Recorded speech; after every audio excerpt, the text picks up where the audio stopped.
So मी तुम्हाला एक गोष्ट सांगते. सो आमच्याकडे ना प्रज्वल आहे. प्रज्वल मी तुम्हाला दाखवते. प्रज्वल हाय बोलू. सो प्रज्वल येऊन मला तिच्याकडे खूप 2 क्युटी आहेत. 2 नाही 4 क्युटी आहेत आणि 4ही क्युटी खूप चांगल्या आहेत आणि त्याने सगळ्यांचं नाव ठेवले आहेत. Cutie 1, cutie 2, cutie 3, cutie 4. बराबर ना प्रज्वल. सो उसको मराठी नहीं आती इसलिए. सो वो लेके आया मेरे पास 2 क्यूटी और उसका नाम है क्यूटी 2 और क्यूटी 4. मेरे पास 8 क्यूटीज है. 8 क्यूटीज है उसके पास. सो मी तुम्हाला क्यूटी दाखवते की क्यूटी कोण आहे. एक सेकंड.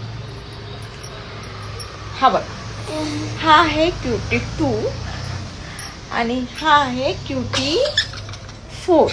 सो असे हे क्यूटी 2 आहेत ह्याच्याकडे. रोज रात्री घेऊन येतो आणि हा याच्यासोबतच खेळत असतो.